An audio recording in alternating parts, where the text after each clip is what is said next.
সেদিন আমাকে একজন বলল, হুজুর আব্রাহা বাদশাকে আল্লাহ আবাবিল পাখি দিয়ে ধ্বংস করলো, আর ইহুদির বাচ্চা করে আল্লাহ কিছুই করতেছে না। আমি কইলাম, আল্লাহ কয় মুসা দৌড়া, মুসা দৌড়া।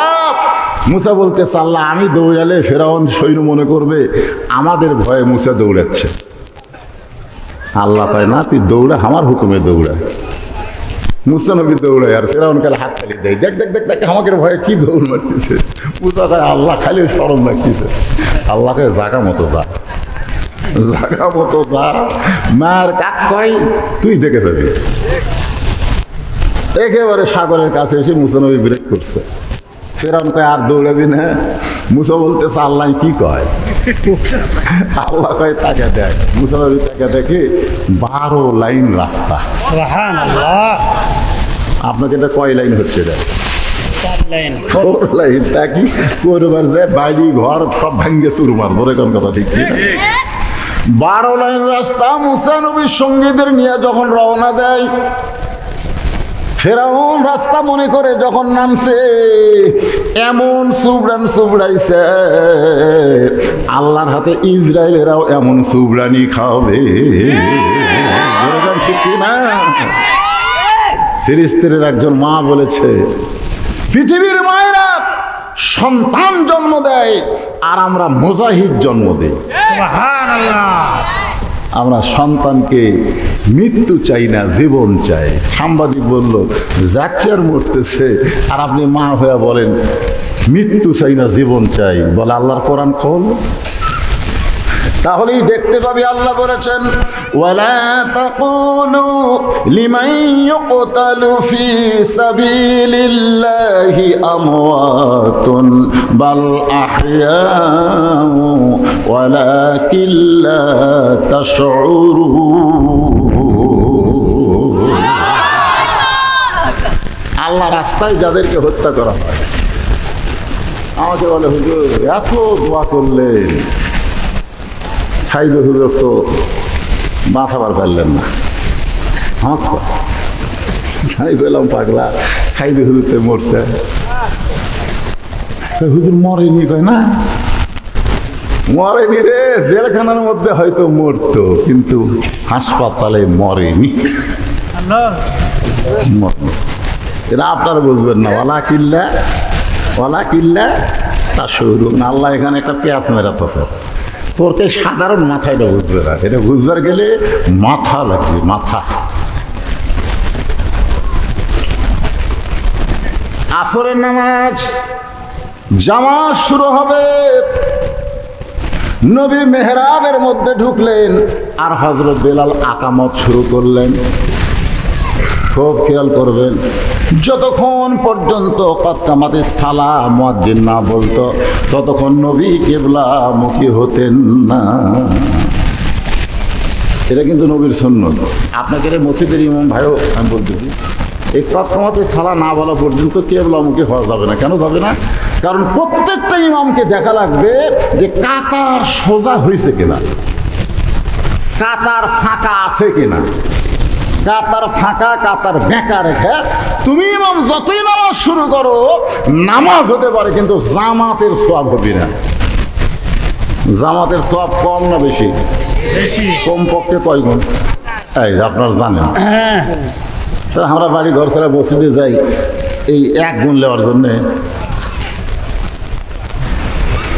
হযরত বেলাল যখন আকামত শুরু করেছেন, এমন সময় আল্লাহর নবী সামনে কাতারে লক্ষ্য করে দেখেন একজন সাহাবী বসে আছেন।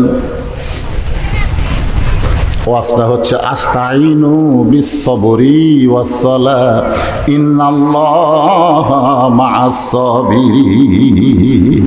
মনোযোগ দিয়ে শুনতেছেন তো? একজন সাহাবী বসে আছে, তাও ডান সাইডে। আল্লাহ রাসূল বললেন কুমু লিল্লাহি কানিতিন। আল্লাহর কোরআন থেকে রাসূল বললেন দাঁড়াও। লিল্লাহি কার জন্য? আল্লাহর। কানিতিন মানে আনুগত্য নিয়া। এটা কোরআনের আয়াত। আর রাসূল বলেছেন যদি দাঁড়াবার না পারো তুমি বইসা পড়ো, বইসা যদি না পারো তাহলে তুমি শুয়া পড়ো। আমার মা আমাকে বলতেছে বাবা সব সময় পেশাব পড়তেছে। আমি তো কথাবার্তা বলতে পারতেছি না, আমার হুঁশ আছে। আমি কইলাম, মা ইশারায় তুমি নামাজ পড়ো, যদি কেবলামুখী হবার নাও পারো আল্লাহর জিকির করো। কারণ যৌবন বয়সে কেউ যদি সরকারি চাকরি করে, বুড়া বয়সে তাকার চাকরি করা লাগে না। সরকার যদি তাকে পেনশন দিবার পারে, যৌবনে যারা নামাজ পড়ে বুড়া অবস্থায় যদি ঠিক মতো নাও পারে, ওই যৌবনে পড়ার কারণে আল্লাহ বুড়া অবস্থায় পেনশনের সওয়াব দিয়ে দেয়। দুই ছেলেকে মা পাঠাছে 8 বছর আর 9 বছর, 2টা পাথর দিয়ে। মা বলছে যা ওই যে গেরুয়া ইহুদি মারা দে।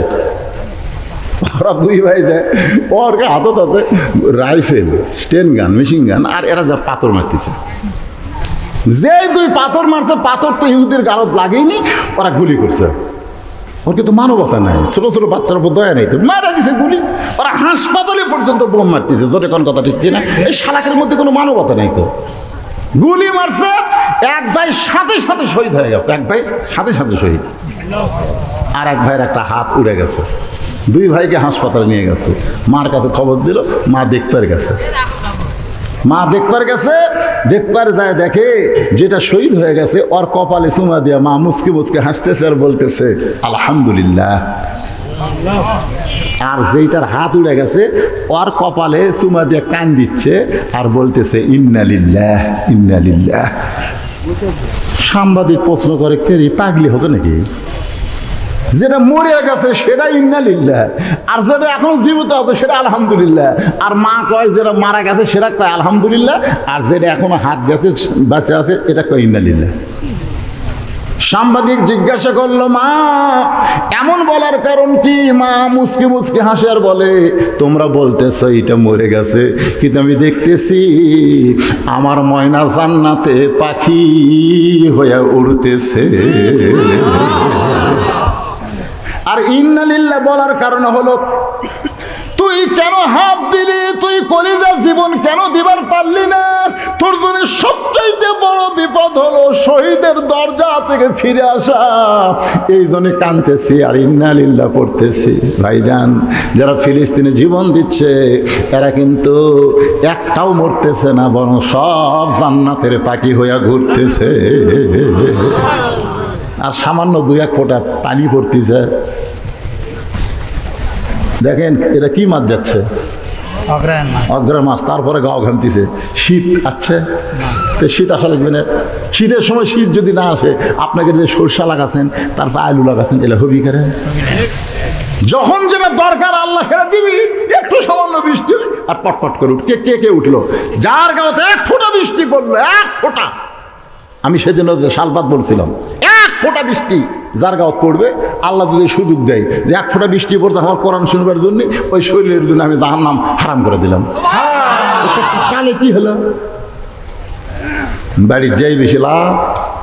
আর যদি কয় 2 ফোঁটা পড়েছে, 2 বছর ডাক্তারের কাছে যাওয়া লাগে, প্রতি ফোঁটা মানে একটা করে ওষুধ,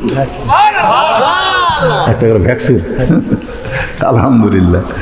তো ভাইজান, আল্লাহ রাসূল সাহাবীদেরকে নিয়ে নামাজ নিয়ে যে কথাটা আমি আপনাদের বললাম, এই নামাজ কিন্তু আমাদেরকে একমাত্র কার কাছে বিশ্বাস, একমাত্র আল্লাহ। আর এখন আমরা নামাজও পড়ি, বাবার দরবারেও যাই। আমার দয়াল বাবার দরবারেতে কেউ ফিরে না খালি হাতে। একমাত্র নামাজ আমাদের যুবকদের জন্য কিছু না। আমি সেদিন এক নেতা বলেছিল যে 564টা মসজিদ বর্তমান বাংলাদেশের প্রধানমন্ত্রী বানিয়ে দিছে, একটা হুজুরও কয় না। হুজুরা এত শত্রু বলতেছেন। এবার বর্তমান প্রধানমন্ত্রী যে মসজিদ 564টা বানিয়েছে, পৃথিবীর কোনো প্রধানমন্ত্রী বানাছে? কথা কন না কেন বাইরে বানাছে? আমাকে প্রধানমন্ত্রী বানিয়ে দিয়েছে। আমাকে বগুড়াতে রেল লাইনে উঠে যায় দেখবেন, আগে আমরা কি বিপদ পড়তেছিলাম, এখন ওপর দিক দিয়ে চৌ করে বাদ যাবি, তল দিয়ে চৌ করে রেল বেড়ে যাবি। সবই ঠিক, কিন্তু আমি প্রায় এই পর্যন্ত 4-5টা মসজিদে নামাজ পড়ছি, বুঝলেন? এই মডেল মসজিদে মুসল্লি নাই।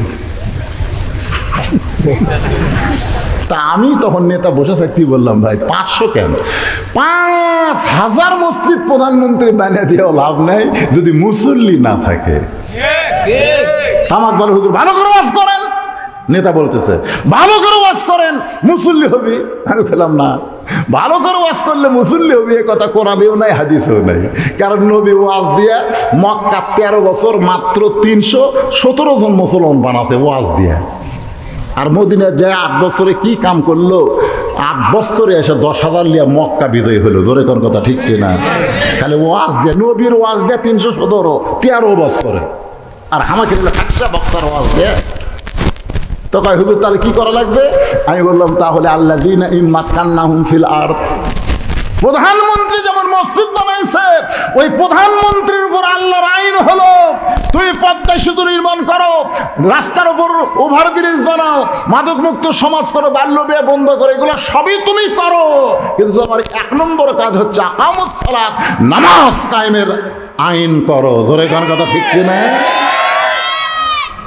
আজকে নামাজ কায়েম যদি হতো, এই মডেল মসজিদগুলো মানতো। 2 কাতারে হয় না, 20 কোটি করে টাকা খরচ একটা করে মসজিদ। আমি প্রধানমন্ত্রীকে অনুরোধ করব যে আপনি নামাজ না পড়লে পাছার কাপড় তুলে 10টা করে বাড়ি। পুলিশ দিয়ে সব কিছু করতেছে না, পুলিশ দেখালে এই পাছার বাড়ি দিলে নামাজ পড়বে না। আর সব যুবক যদি নামাজে হয় কি হবে? এই যে মোবাইল, এই মোবাইল হাতে পাঁচ দিয়ে খেলবার গেলে কি জন্যে? ইন্না সালাতা তানহানিল ফাহশাই ওয়াল মুনকার। একমাত্র নামাজই পারে মানুষকে যাবতীয় খারাপি থেকে বাঁচায় দিতে। এই নামাজ পড়তে পড়তে নামাজ নিয়ে যারা কবরে যাবে, মুনকির নাকির তাদের কোনো সওয়াল জবাব করবে না, আল্লাহর পক্ষ থেকে তাদের উত্তর দেওয়া হবে। জোরে কোন সুবহানাল্লাহ। 2 নম্বর প্রশ্ন কি? ওমা দিনুকা, তোমার দিন কি? তোমার দিন কি? এখন আপনি বলবেন আমার দিন হলো ইসলাম। ইসলাম মানে কি? আত্মসমর্পণ করা। তুই ইসলাম আত্মসমর্পণ করা বুঝলি? তুই কার কাছে আত্মসমর্পণ করছিলি? দেখি তোর পাঞ্জাবি খুলতো, পাঞ্জাবি খুলে দেখবি তেল তেলা। নবীর গাও পাথরের আঘাত, তোর শরীর তেল তেলা। দিন কায়েমের আন্দোলন যদি না করা হয়, 2 নম্বর প্রশ্নের উত্তর দেওয়া যাবে না। আর 3 নম্বর প্রশ্নের উত্তর হচ্ছে আল্লাহ রাসূলের সুন্নাত আদর্শ গ্রহণ না করলে আমার নবীর প্রশ্নের উত্তর দেওয়া যাবে না। আজকে যে সমাজে আমরা বসবাস করতেছি, যে পরিবেশে আমরা চলতেছি, এখন এই যে ছোট ছোট বাচ্চারা, আপনারা বলেন তো, সন্তান যদি একজন মুসলমান জন্ম দেয়, কে জন্ম দেয়?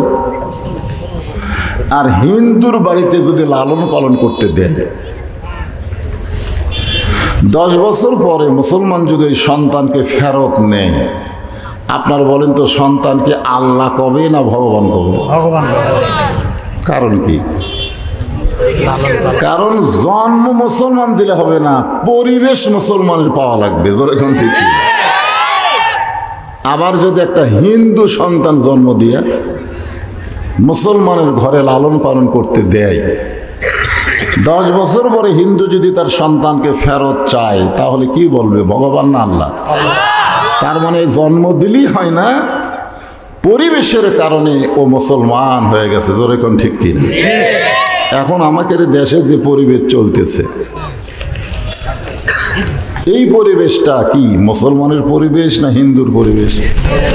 নাম ধরার দরকার নেই,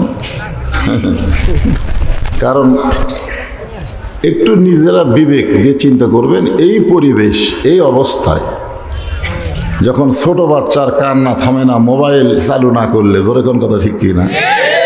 ছোট বাচ্চারা ভাত খায় না মোবাইলের গেম না দিলে, যখন যুবক ছেলেরা মোবাইল ছাড়া কিছুই বোঝে না, 10টা ছেলে এক জায়গায় বসে আছে, আপনি দেখবেন কেউ কারোর সঙ্গে গল্প করে না, সবাই মনে হয় মোনাজাত করতেছে, ঠিক কিনা বলে? দেখবেন খেয়াল করে, একই ঘরের মধ্যে ঢুকে দেখবেন মায়ের হাতে একটা, বাপের হাতে একটা, ছোট্ট একটা বাচ্চা, ও নিয়ে আছে একটা। এই একটা পরিবেশ আমাদের বর্তমানে বাংলাদেশে চলতেছে।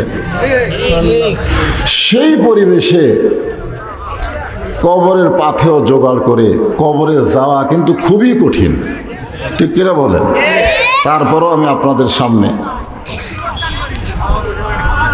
এদিকে আবার হয়েছে কি শুরু?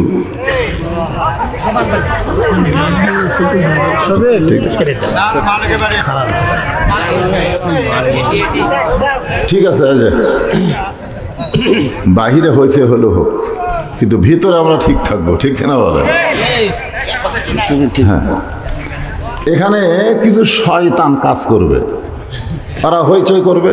আল্লাহ কোরআনে বলেছেন, ওয়াকাল আল্লাযীনা কাফারু লা তাসমাউ লিহাযাল কোরআন। এরপরে কি বলছেন? অলগাউ ফীহি লাআল্লাকুম তাগলিবুন। মারাত্মক কথা। এটা কিন্তু কাফেরদের শানে আল্লাহ বলেছেন যে যারা কাফের হবে, যারা বেঈমান হবে, তারা কখনোই চাবে না এই কোরআন শরীফ তোমরা শোনো, বরং তারা কোরআনের আশেপাশে হট্টগোল করবে, গন্ডগোল করবে, হইচই করবে, মেলা টেলা বসাবে, বৈশা ওই জায়গায় মানুষগুলোকে আটকায় দিবে, কোরআনের প্যান্ডেলের মধ্যে যেন না যায়। এটা কিন্তু মুসলমানের জন্য আয়াত নাজিল করেনি, আয়াতটা নাজিল হয়েছে কাফেরদের জন্য। যেরকম ঠিক কিনা? কিন্তু আমাদের মুসলমানের ভিতরেই এখন কিছু লোক ঠিক একই কায়দা, একই কায়দা। এই এত রাত্রে দোকান খুলে রাখার কি দরকার? সব দোকান যদি বন্ধ হয়, ওই যে ছেলেগুলো হয়েছে করবে না, করবে না। মাহফিল কমিটিরও কিছুটা দায়িত্ব আছে। আমি ধাপের হাটে গেছিলাম, দেখছি ধাপের হাট চেনেন? হ্যাঁ ভাই, গেছিলাম। গেছিলেন? গেছিলাম। তো এক দোকানদার খালি মুখের আগে পানি দিচ্ছে, মানে কাপড়ের দোকান তো মুখের আগে এরকম পানি ছিটাই। তাই বললাম, ভাইজান পানি ছিটাচ্ছেন কেন? বলে ধুলে বাড়ি যেন কাপড়ে না আসে। আমি বললাম আলহামদুলিল্লাহ, ভালোই করছেন, কিন্তু যদি ঝড় ওঠে না, যদি ঝড় ওঠে তখন আপনার এই সামান্য পানি ছিঁড়ে না কাম হবে? অন্য দোকানের ধুলে তখন আপনার দোকানের মধ্যে ঢুকবে। তাহলে কি করা লাগবে হুজুর? আমি কইলাম, কো আনফুসাকুম ওয়া আহলিকুম নারা। জাহান্নামের আগুন থেকে একলা বাঁচলে হবে না, সবাইকে নিয়ে বাঁচা লাগবে। জোরে কোন কথা ঠিক কি না? তা আপনারা কি মনে করছেন, যদি ঝড় ওঠে বাঁচবেন? এক লোক 5 ওয়াক্ত নামাজ পড়ে, আর এক লোক 1 ওয়াক্ত নামাজ পড়ে না। পাথর যখন পড়া আসমান থেকে শুরু হয়, ওই নামাজের জমি মনে হয় বাদ দেয় না, বাদ দেয়। সেই জন্য মাহফিল কমিটির উচিত হলো যে কোরআনের মাহফিলের অপোজিশনে মাহফিলের ক্ষতি হবে এমন কিছু না করা। ঠিক কিনা বলে? এই সামান্য গেলেই তো শেরপুর বিশাল বাজার, ওখানে যা বাজার করো, এখানে কিসের বাজার? তারপরেও চাটা পানটা এগুলো থাকে, অসুবিধা নেই, কিন্তু হইচই করা এটা খুব খারাপ। লোক নিয়ে আসতেছে, ও লোক নিয়ে আসতেছে, মাশাআল্লাহ, নিয়ে আসতেছে। আলহামদুলিল্লাহ, সব এমনি জায়গা হচ্ছে না, সব নিয়ে আসছে, আলহামদুলিল্লাহ। তো আমার সভাপতি সাহেব বলতেছে, হুজুর আপনি তো টানা ওয়াজ করবেন। আমি অবশ্য টানা ওয়াজ করি, আপনাকে ফাঁকি দিছি কোনো দিন না। আমি শেরপুরে যে জায়গায় ওয়াজ করছি ঘড়ি ধরা ওয়াজই করি না, মানে এক টানা ওয়াজ। তো কয় আপনি ওয়াজ শুরুর আগ দিয়ে এই মাহফিল কমিটির উন্নয়ন কল্পে, গোরস্থান উন্নয়ন কল্পে একটু ব্যাগ ছেড়ে দেন, 2 মিনিট বা 3 মিনিট টাইম লাগবে। এরা এই ব্যাগের কালেকশনটা করে একবারে মুক্ত, মানে কোনো টেনশন নাই, টানা ওয়াজ। যে আপনাকে মনের মধ্যে খুঁতখুতি থাকবে, হুজুর ওয়াজ করবে না, আদায় করবে, আমারও মনের মধ্যে এরকম একটা হবে, দরকার নাই। ওয়াজ শুরুর আগ দিয়ে আপনারা কবরের পাথেও জোগাড় করার জন্য যার যা সাধ্যে কুলাই, যে যতটুকু পারবেন, যেটা দিবেন মনে করবেন এটাই আপনার জীবনের শেষ দান। মনে করেন আমি যদি সেদিন অ্যাক্সিডেন্টে মারা যেতাম, যদি মারা যেতাম, আমার কি আর দান করার সুযোগ ছিল? না। আমি কিন্তু পরের দিনই এসেই আমার মাদ্রাসার হুজুর, বাবুর্চি সবাই মিলে মিটিং করতেছে যে আজকে তো আমাকে বেতন দেওয়ার দিন। জোরে কোন কি দেওয়ার দিন? মাসের 1 তারিখে আমি বেতন দেই। কয় তারিখে দেই? 1 তারিখে দেই, বেতন দেই। তো ওই বেতনের দিনে যদি আমি মরে যেতাম, ওরকম আমি দিতে পারতাম না। তো এই বেতনের টাকা তো আমি কারো কাছ থেকে দান সদ গেলেই না, এটা এই যে ওয়াজ করে কামাই করি, এইটাই। তো আল্লাহ দেখলো যে এই বক্তাকে এখন মারা যাবে না, আরও কিছু দিনের জীবিত রাখা লাগবে এই মাদ্রাসা মসজিদের জন্য। সুবহানাল্লাহ বলেন। তো এই জন্য আপনারাও যারা দান করবেন, সাদাকাতু তারুদ্দুল বালা, দান সদকা করলে আল্লাহ বালা মুসিবত দূর করে দেয়। সুবহানাল্লাহ। অসুখ বিসুখ ব্যারাম ব্যাধি বহু কিছু বালা মুসিবত আমাদের আছে না নাই? জোরে কোন আছে না নাই? হ্যাঁ, এই ব্যাগালাদের বলবো, এই যে শোনো ব্যাগালারা, তোমরা এই টেজের ওপর আসবে, মানে হামা করে বাদ দিবে না। জি। ব্যাগালারা খালি নিচে আদায় করে, ওপর দিকে আসে না। ওপরে আসেন, ওপরে আসলেও তো 10, 20, 50, 100 টাকা করে সবাই দিবে কি দিবে না? তোমরা বক্তাকেও বাদ দিও না, সবার কাছে নিয়ে আসো ব্যাগ। মাশাআল্লাহ, আদায় শুরু হয়ে গেল। দেন সবাই দেন, ব্যাগ ভরে যাক, দেন। মা বোনদের মধ্যে বিশ্বস্ত লোক পাঠাবেন। এখন ইয়াবাখোর গাঁজাখোর এরকম কিছু ছেলে মা বোনদের কাছে গিয়ে টেকালে আউট। সেই জন্যে আপনাকে কমিটির বিশ্বস্ত, হ্যাঁ, এরকম বুকে যে যাদের আছে আর কি, তারা যাবেন মা বোনদের কাছে, বা মা বোনেরাই যদি থাকে আদায় করে দেওয়ার জন্য, আলহামদুলিল্লাহ, তাহলে আরও ভালো। তবে নিশাখোর ইয়াবাখোর এখন ছেলেরা কম না বেশি, এই জন্য যাক থেকে বাড়াবেন না ইনশাল্লাহ। সবাই একটু জিকির করেন, লা ইলাহা ইল্লাল্লাহ, লা ইলাহা। এই দেখ আল্লাহ ডাকতেছি, দেখি,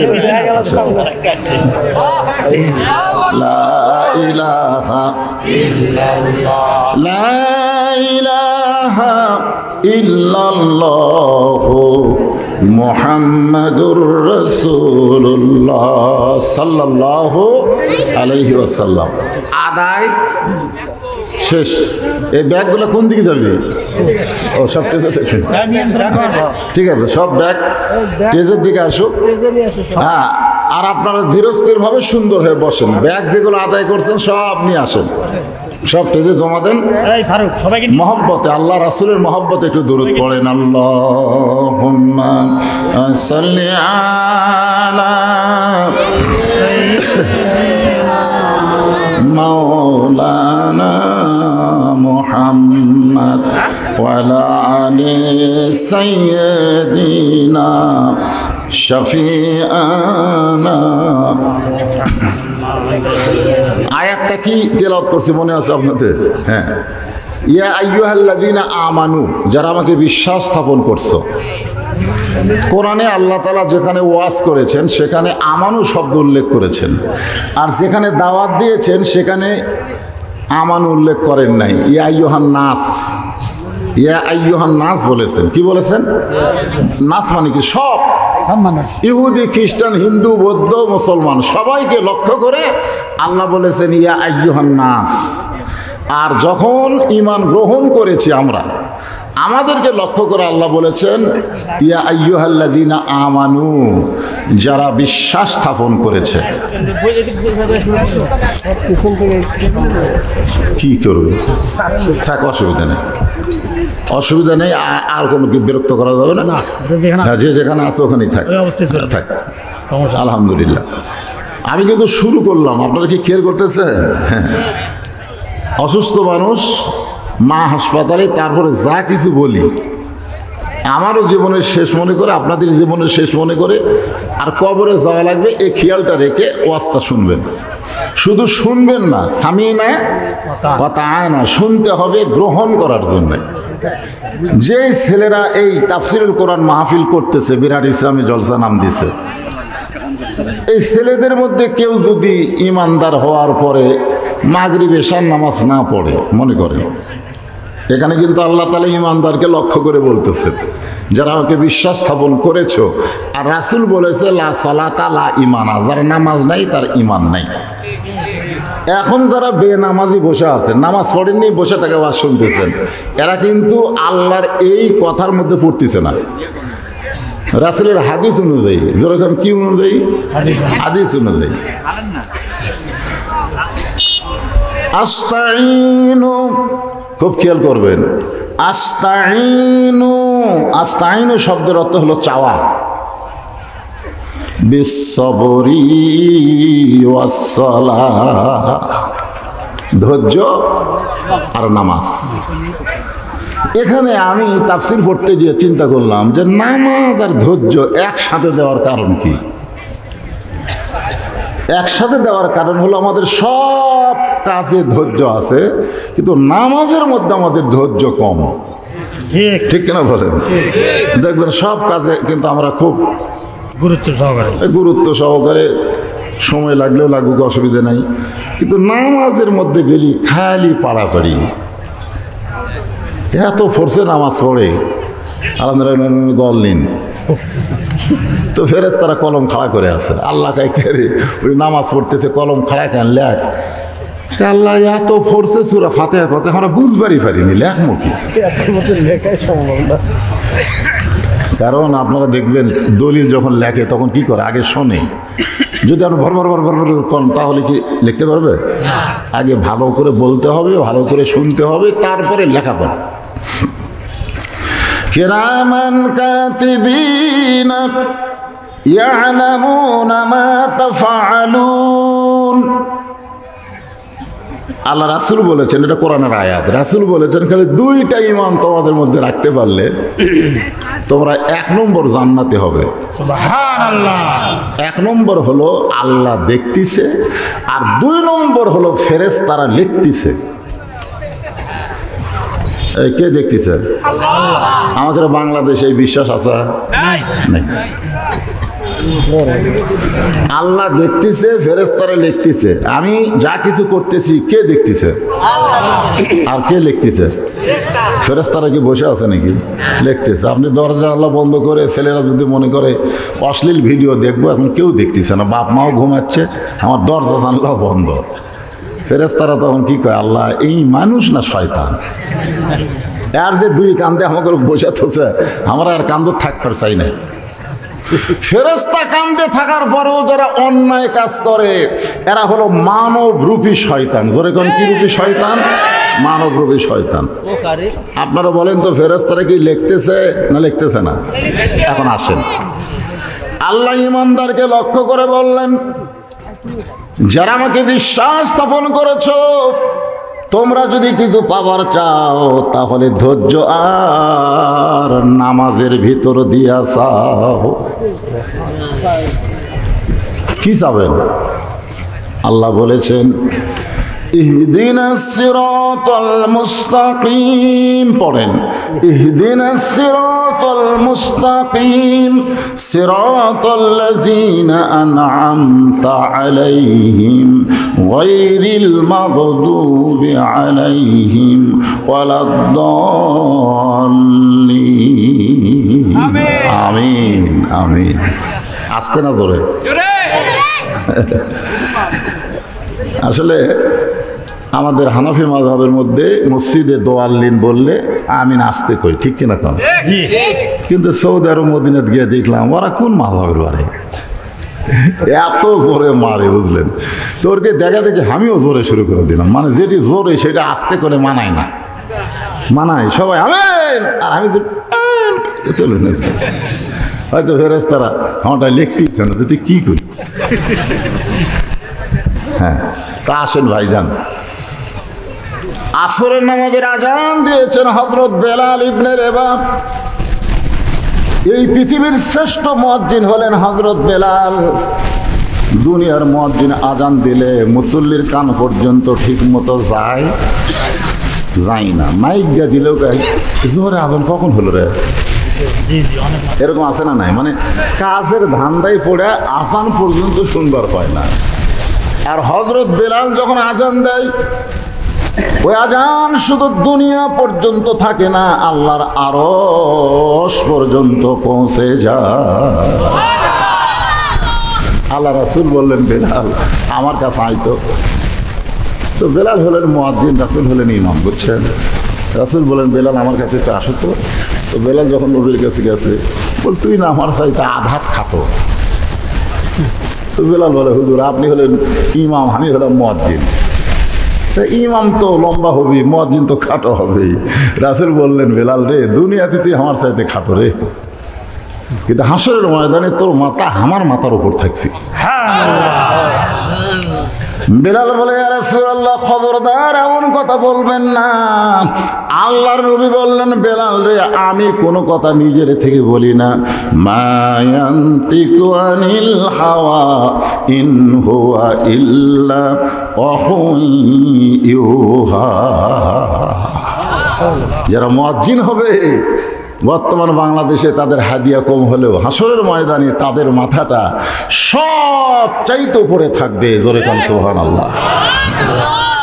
ইমাম মুয়াজ্জিনের দাম নেই, কিন্তু সম্মান আছে, আছে না নাই? আমার কেলার এক মুয়াজ্জিন আকামত দেওয়ার আগ দিয়ে বলে, মোবাইল বন্ধ করো। এটা খাওয়ার পরে ওই চারিদিকে তাকায়। আমি একদিন কইলাম, কে ভাই মোবাইল বন্ধ করার কথা বলে তাকান কে? আমার কথা মতো সবাই তখন মোবাইল বন্ধ করে না, তখন একটা মোশন হয়, বেতন কম হোক রে।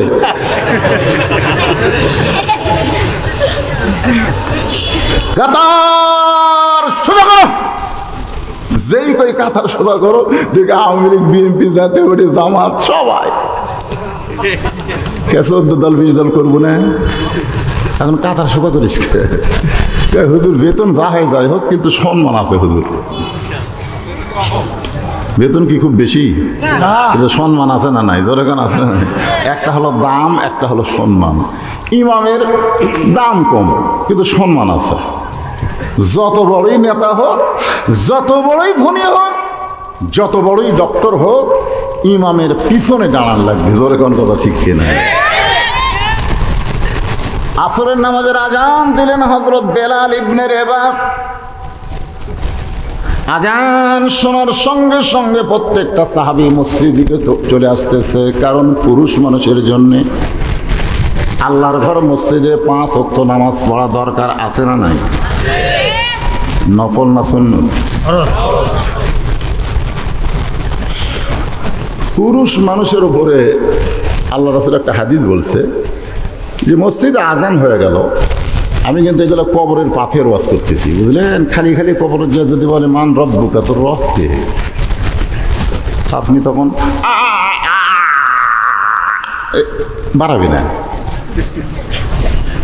আর যদি আপনি নামাজ নিয়ে কবরে যাওয়ার পারেন, তাহলে মান রব্বুকা প্রশ্ন করার সাথে সাথে আপনার কিছুই করা লাগবে না। নামাজে খাড়া হয়ে বলবে, এই মনে কেন রে, একটু আরামের ঘুম দিছে, তাকে তুই প্রশ্ন করিস কে? তো মন কি নাকি বলবে, আল্লাহ আমাকে পাইটা দিয়েছে, আমি কেমনি খাড়া হচ্ছি, তুমি কে? বল আমি ওর নামাজ।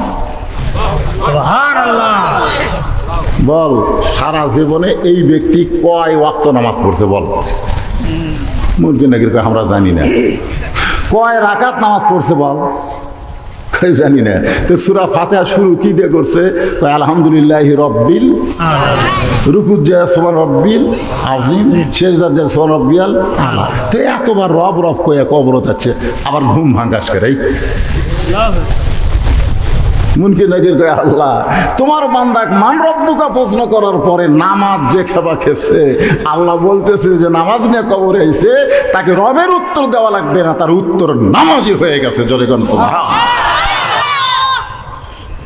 আর নামাজ ছাড়া যদি কবর যান, যত বড়ই জানাজা হোক, 20 লাখ লোকের জানাজা, খালি কবর যাইয়া দেখ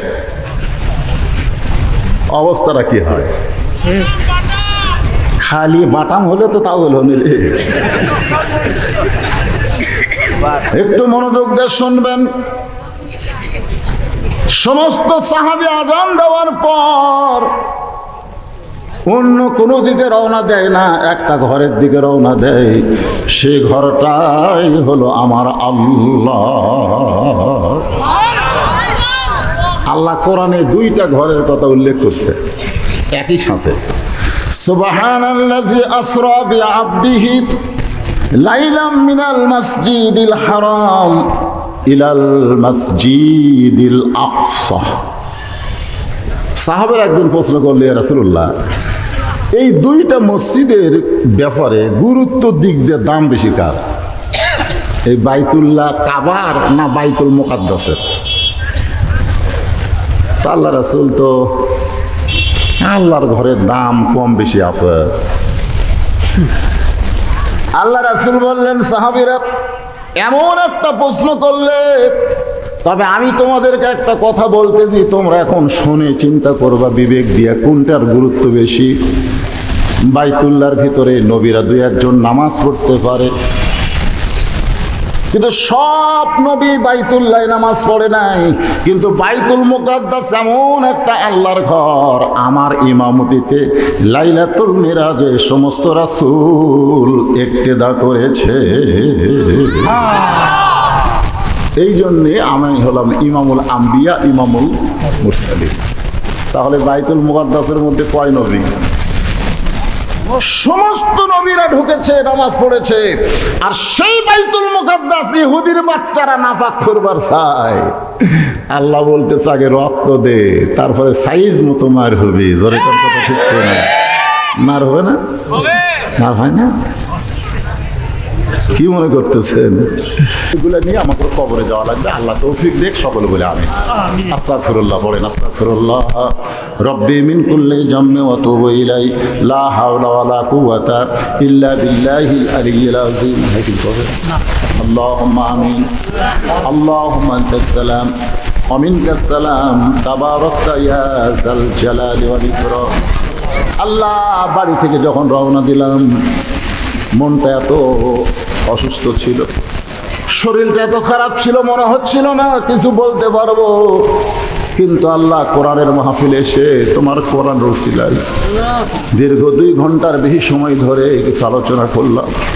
আল্লাহ মেহেরবানি করে আজকের মাহফিল আমাদের সকলের হেদায়েতের জন্য, নাজাতের জন্য, জান্নাতের জন্য কবুল করে নাও। এই মাহফিলের শুরু থেকে শেষ পর্যন্ত যত আলোচনা হয়েছে আল্লাহ, এর মধ্যে যদি ত্রুটি হয়, ভুল হয়, তুমি মাফ করে দাও। এর যা হাদিয়া মঞ্জুর করো। সোনার মদিনায় নবী পাকের রওজা মোবারকে আল্লাহ তুমি কবুল করে নাও।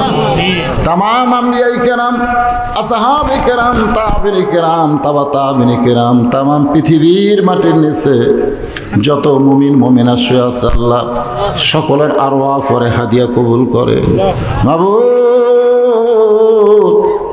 আমরা যারা হাত তুলেছি, আমাদের জনম দুঃখনী মা যাদের কবরে চলে গেছে আল্লাহ, ছোট্ট একটা শব্দ হলো মা, এই নামের মধ্যে যে কি মধু, যাদের মা নাই তারাই বুঝতেছে।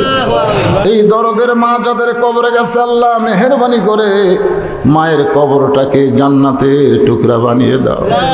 আল্লাহ, আমাদের যাদের মা জীবিত আছে, আজকে আমার অসুস্থ মা, আল্লাহ সেই মাটাকে তুমি পুরোপুরি সুস্থতা দান করো।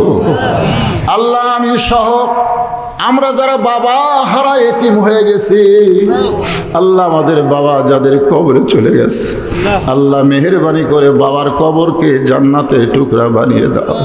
আল্লাহ, দাদা দাদি নানান আত্মীয় স্বজন যারা কবরে গেছে কবরবাসীদের মাফ করে দাও। আল্লাহ, যেই যুবকেরা কষ্ট করে মেহনত করে এত সুন্দর আয়োজন করেছে এই শুভগাছা গোরস্থান, আল্লাহ যদি কবর হয় নতুন গোরস্থান করেছে, এরপরেও যদি কবর হয় সেই কবরগুলোকে জান্নাতের টুকরা বানিয়ে দাও। টাকা পয়সা দিয়া সহযোগিতা করলো, বুদ্ধি পরামর্শ দিয়া আল্লাহ যারা কষ্ট করে এত সুন্দর মঞ্চ, এত সুন্দর ডেকোরেশন করেছে আল্লাহ তাদের সকলকেই তুমি কবুল করো। আল্লাহ, আজকের মাহফিলের একজন দোয়ার জন্য 2000 টাকা এখন দান করছে, আল্লাহ দান কবুল করো। আজকের মাহফিলের সম্মানিত সভাপতি, আজকের মাহফিলে সম্মানিত সহসভাপতিগুলো, আজকের মাহফিলের প্রধান অতিথি, বিশেষ অতিথিবৃন্দ, আজকের মাহফিলে গোরস্থান কমিটির সভাপতি, গোরস্থান কমিটির সেক্রেটারি, কেশিয়ার, আল্লাহ সকলকেই তুমি জান্নাতি কবুল করো। পর্দার অন্তরালের মা বোনেরা, আবিদা সালিহা পর্দা নিচে কবুল করে মা ফাতেমার চরিত্র দান করো। ও মা, আপনাদের 1 নম্বর আমল কিন্তু পর্দা। বহু ওয়াজ করেছি মাদের জন্যে, আজকে হয়তো মায়েদের ওয়াজ করি নাই, নামাজের ওয়াজ করেছি মা। এই নামাজ পড়বার গেলে আপনারা কেমন করে শরীরে কাপড় দেন, ঠিক সেইভাবে কাপড় পরে আপনারা থাকলে আপনাদের পর্দা হয়ে যাবে। আল্লাহ, আমার মা বোনদের ফাতেমার মতো কবুল করে নাও। আল্লাহ, আমি অসুস্থ, আমার মতো যারা অসুস্থ আল্লাহ সবাইকে সুস্থতার নিয়ামত দান করো। আমার শামসুল ভাই অসুস্থ, আল্লাহ যারাই অসুস্থ আল্লাহ, গত বছর সভাপতি যার নাম ছিল অসুস্থ ছিল, দোয়া করে গেছিলাম কিন্তু মারা গেছে ভাইটা আমার। আল্লাহ, তার জন্য আজকেও দোয়া করি, আল্লাহ আমার সকল ভাইকে তুমি জান্নাতের উচ্চ মাকাম দান করো আল্লাহ। কে কোন নিয়ত করে হাত তুলেছে যুবকের আমিন আমিন করতেছে আল্লাহ। আমিন আল্লাহুম্মা সমস্ত যুবকদেরকে তুমি 5 ওয়াক্ত নামাজি হিসেবে কবুল করো আমিন আল্লাহ। মিডিয়া ভাইদেরকে কবুল করো আমিন। আল্লাহ। এই মিডিয়া যেন গোটা বিশ্বময় কোরআনের কথা, ইমানের কথা, আমলের কথা, নামাজের কথা প্রচার করতে পারে আল্লাহ। এদের হালাল কামাইয়ের একটা পথ তুমি খোলাসা করে দাও আল্লাহ। আমিন। সুবহান রাব্বিকা রাব্বিল ইজ্জাতি আম্মা ইয়াসিফুন ওয়া সালামুন আলাল মুরসালিন walhamdulillahi rabbil alamin wajal akhirati kalimatuna indal maut la ilaha illallah muhammadur rasulullah sallallahu alaihi wasallam।